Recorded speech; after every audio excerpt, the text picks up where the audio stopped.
Hello, this is Chris Pratt from Eurogamer, joined by Scott Mercer, the principal designer on Overwatch. This Nice to might meet have you. given it away, I think. I have got some proper questions to ask Sure. you, but first, have you seen how excited the community's got about the Spanish weightlifter, bronze medalist? One Yes. lifts it up, does the heart Yes. emote. Everyone wants you to do a Zarya victory pose of that. Yes, we'll see. Can you make it, please? We'll definitely look into it. Okay, all right, cool. It got passed around the I'm not dev surprised studio for as that. well. Yeah. No, it was a pretty amazing moment. Yeah, absolutely. So, obviously, at Gamescom, you revealed the first map post-release, I guess. Mm-hmm. I'm not going to try and pronounce it. So, how Eichenwald? I can roll that. The nice German town with a medieval castle, and it's Yes. that's how I'll stick Yeah, with that. it's a very interesting map. Eichenwald, there's a lot of story behind it because it was destroyed during the first Omnic crisis. Yeah, sure. So it's not just a map in Germany with a castle. Yeah, sure. There's a lot of really nice moments or nice things you see where you see rusted out Omnic, hulks were from the battle. A lot of the scars, There's the like castles. a named crusader that held it against Yes. the Omnic. So back, forces. Baldric von Adler, There you are. his name. He's the mentor for Reinhardt. Yep. Yes. He held off the Omnics and allowed his unit to destroy artillery that was threatening Stuttgart. Sure. And you see, like I said, it's a really gorgeous map because it's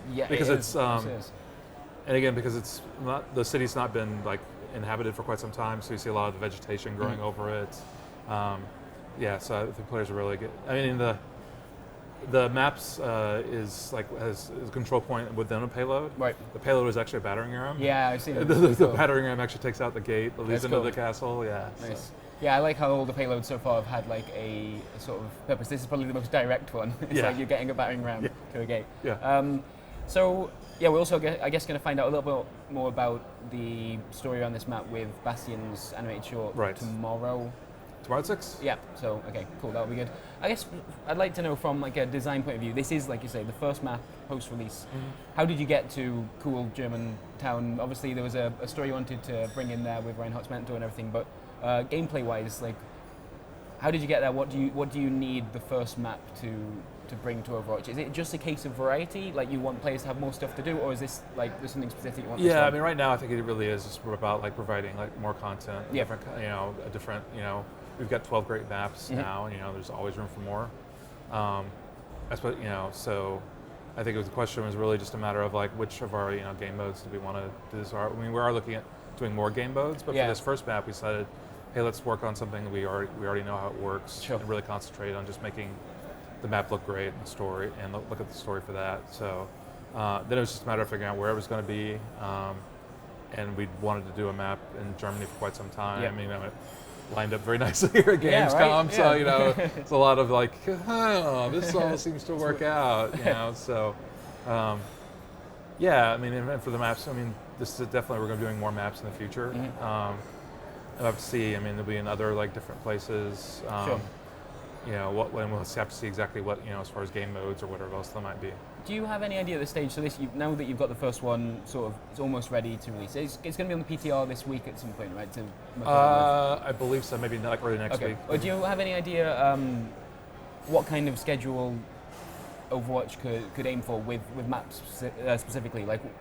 Right. So it's taken a while to get to the first one. Obviously, it looks really great. But is that about right? Do you feel from launch to this map? I mean, it's definitely something we'll have to figure that out in the long term. Like I said, this was our first. We definitely think kind of with our heroes, where we're trying to find the right cadence for that. We're excited, but too fast. Is, we're about being too fast, and there being too much change. Yeah. Versus if it takes too long, then the game gets a little bit stale, and we do want to keep on providing more content for the game for free. So. I mean, this every 3-ish months, 3 to somewhere in that line for both maps and heroes. That's probably what we'll go with for a little while, and we'll see how that works out. Whether or not we need to make it faster or maybe slower. We'll see. So aside from the introduction to the map, this week we've seen a big developer diary on kind of a post-mortem of the first season, competitive season. there anything else you can expand upon from what Jeff was talking about? Yeah, Jeff went into a lot of like stuff there, and like I like what he was sort of. Oh, I'm not going to name all the tiers. Don't worry. And then like I can name them for you though. Oh yeah, yeah. One so it's like, thing, isn't it? So it's like bronze, silver, gold, platinum, diamond, master, grandmaster. Right. Yeah. So there's 7 of them. Yeah. Cool. I worked on the competitive system, so. Oh, fair enough. Yeah. Okay. Is there anything else that you kind of you've looked at the response to that developer diary? Anything you want that's worth expanding on now, or are you kind of happy with? I'm happy that so far, like the initial well? feedback has been very positive in terms of. I mean, I think there were issues and like that players have brought up over the last season that I think we directly addressed because of that feedback in terms of changing the limit on how many ranks you can be a part and still group. Yep. There's players did want to have like a little bit. They needed to be more understandable. Mm-hmm. It's like you come out of placements and you're 46.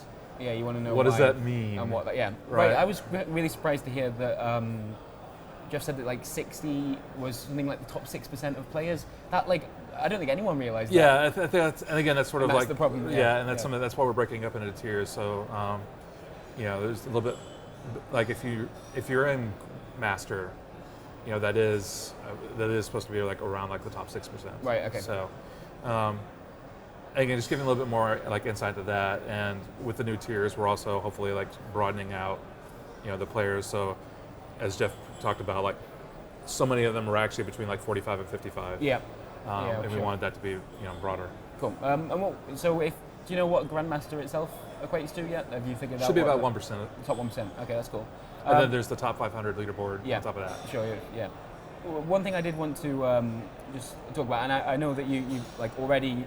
The team sort of said they're going to play around with this number in particular, but so there was a problem in season 1 with players grouping up despite having really drastically different skill levels, skill ratings, and you're looking at something like a 500 skill rating gap at the moment. Exactly. Is there really that much difference between like in season 1 a 35 skill rating player and a 41 skill rating player? I mean, like I say, it's kind of hard to get a grasp of exactly what that means, but it doesn't feel like those two players would be hugely different. I mean, between when the old system was a 35 and 41? Yeah, so I guess that would equate to that it, right? That shouldn't be that much, but like 500 within the new system it's a little bit different because the scale's not quite because the new scale is, like I said, the skill rating is 1 to 5,000. Yep. So it was more like within 10-ish. It depends. The math is a little bit different now. Because I guess some players are worried, like if they did have that set up in season 1, maybe they had like a 35 and the friend was a 41, and now they wouldn't be able to. They should still be able to do it. Okay, cool. All right, that sounds good. And there was a really small point. This is probably I think I know the answer to it. Mentioned that the competitive points are going to be multiplied by 10. Yeah. I remember at the start of the developer diary, he was like, "I'll explain this later on in the video," and then didn't. I guess is that to ensure that when people tie that there's a reward without having 0.5. That is most of the reason. Okay, cool. Most people assume that's what it was. Whole numbers are much better than fractions when we can avoid them. Yeah, I hear you. Okay, cool. I think that does be competitive. Moving on to like the seasonal event you've just had, or it's just still going on? Yes. I guess till the end of the Olympics. Till 22nd, I think. Yeah. So how do you feel that went? Lucille Ball, the kind of... Really excited about how it turned out. Lucille Ball was just a lot of fun. We had a lot of fun making it. I mean, this kind of thing we didn't expect to make Lucille Ball, and then it just kind of happened. It was just one of these happy accidents where we prototyped something and found out that it was just immediately a lot of fun. Okay. And then put a fair amount of work, to make it, to polish it up, and players will really enjoy it. There's already people, asking us like, hey, how can we play Lucille Ball after Summer Games is over? Do you think you'll keep it around, or do you like that it's? We definitely want to bring it back. Okay. Exactly how that happens, whether or not it's like a brawl, in the future, or we've also talked about like one of the things in the future we definitely want to work on is improving the custom game functionality, and like it'd be really cool to be able to play Lucille Ball through custom games. Yeah, right. So that's something we definitely want to do. We don't have to wait another 4 years then. Yeah, definitely. Okay. And I mean, in the Summer Games, that's something we talked about, coming up, next year as well. It's not tied of course, every 4 years. So, I mean, we're really happy with how it turns out. We're looking forward to doing more of them, more seasonal events. So, I mean, and exactly like what those events will be based around, we're not exactly sure. Okay. But players should definitely look forward to more of them. One thing that seemed like perhaps a little bit of a hiccup was with the Summer Games loot boxes. I think some players were disappointed that even when you acquire one of those loot boxes, there's still a chance that you'd get items from the rest of the kind of general pool, and people really want some of these skins, but you can't purchase them with coins. Is that something you're going to think about with the next seasonal event, and maybe? I mean, we're always evaluating those kinds of like decisions. But that said, like it was a very conscious decision to, set the loot boxes up the way they were in terms of like we want the items within the summer games items to feel, a bit rare or something that people are excited about when they're playing during the event. Yeah, sure. And they're in a loot box, they're very excited about getting something out of that. So, I mean, that was a conscious decision to do that. But certainly, we've been listening to the feedback, and we'll see. Already throughout this video, people will have been looking for cryptic hints towards a certain character that may or may not be called Sombra. There's kind of already like one of my favorite things on the subreddit at the moment. I've no idea. Is that people are watching the developer diary, and there's a sort of, it's not serious, but it's sort of, people are talking about it a little bit too much, about the idea that Jeff Kaplan may well have learned Morse code, and people are looking at how many times he was blinking throughout the developer diary in case there was a hint towards Sombra.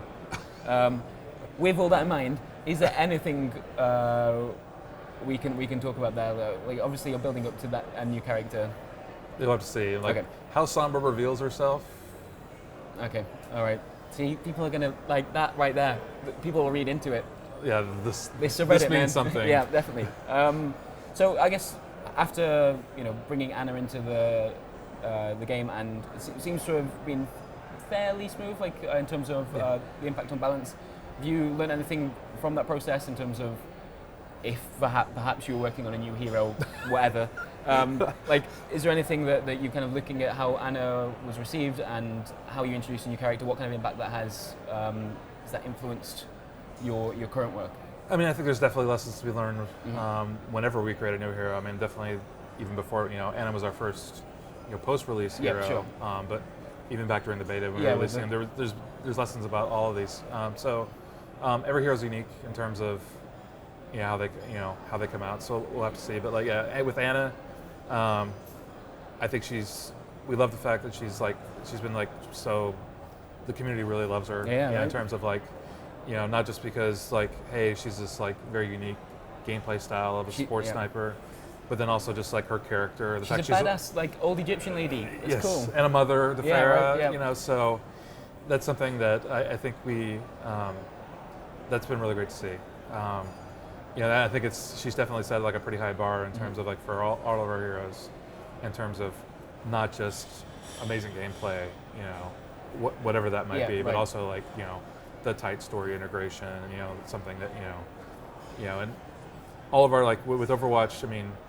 The game is really about heroes, this really diverse lineup. So I think it's something where, I think with every hero we add, we're just trying to figure out exactly like where should they be from, what should they look like, it's an interesting process. Yeah. But we're definitely looking forward to releasing more of these heroes as as like free updates. Yeah, sure. Over the next year. Something I spoke with Jeff Kaplan about the process of bringing new heroes into the game, and you mentioned back in the beta when obviously you had Genji, Mei, and a Diva came in at the same time. That was a bit too much, right? Three in one go, sort of balance-wise. That's hard to keep up with. So you happy with like one hero at a time, one new map at a time, sort of see how the community responds to it, and then work on it. Yeah. Well, I mean, we'll see. I mean, we like the cadence that we're coming out with them so far. Like, could that change in the future? Of course. I mean, like one of the things that we're really trying to do with Overwatch is being very reactive to community feedback. On top of things in terms of we try to be very humble in terms of like, oops, with season 1, it's like there's some things that didn't work out with season 1 competitive. Let's fix them all in season 2. And I see.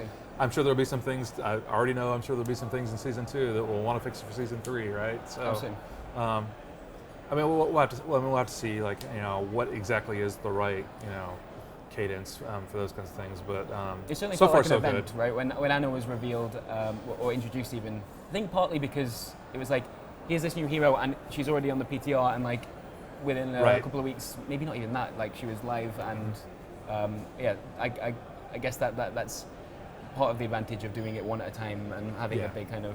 We can really put the spotlight on a particular character, or the map, or whatever it might be. So with the new map, what kind of stuff are you going to be looking at now? Into like, obviously with a hero in terms of balance, it's not straightforward, but like I can get an idea of how that works. Like if one ability is too strong, you can tweak numbers and like change that. Yeah. With a map, you're also going to have issues of balance. Yeah.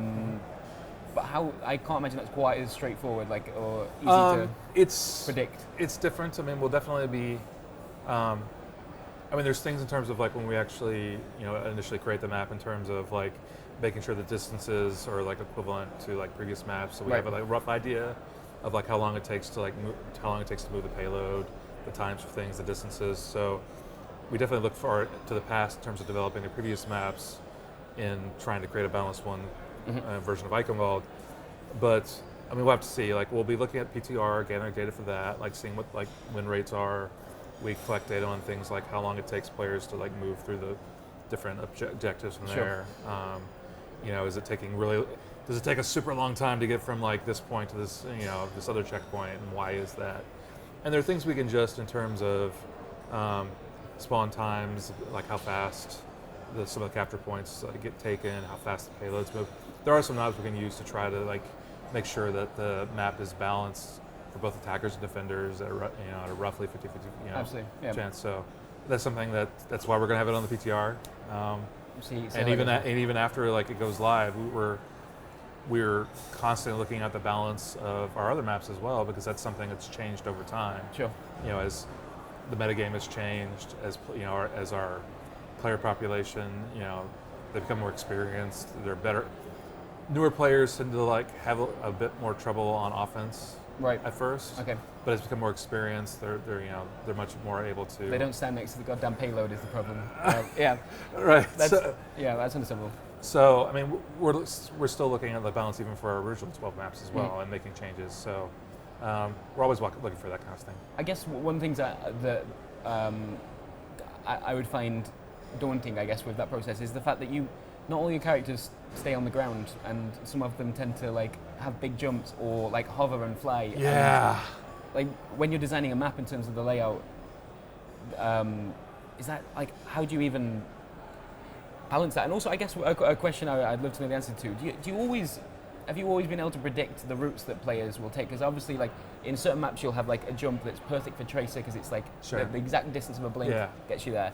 But like some of the weird stuff that Farah can do, on King's Row, it's possible to like get underneath the surface and pop up again on the that one we points. knew about. You knew about that? We knew about that one. Okay. Do we know about all of them? No, because our players are very creative. Yeah, fair enough. And they come up with a lot of different like ways around the map, like different like sight lines, and that's something where again we just look for the feedback on the forums. Whether or not it's in some cases it's just flat out bugs. That happens sometimes as well. So I'd say it's probably 75-25 in terms of like things we know, because certainly we do a whole lot of our own testing, like internally. Got some very creative quality assurance people that their job is looking for that kind of stuff. So, but yeah, players are always going to surprise us with some really clever play. Cool. Well, I'm looking forward to seeing how quickly Overwatch breaks your map. Yeah, me too. Thank you very much, Scott. I appreciate it. No problem. Cheers.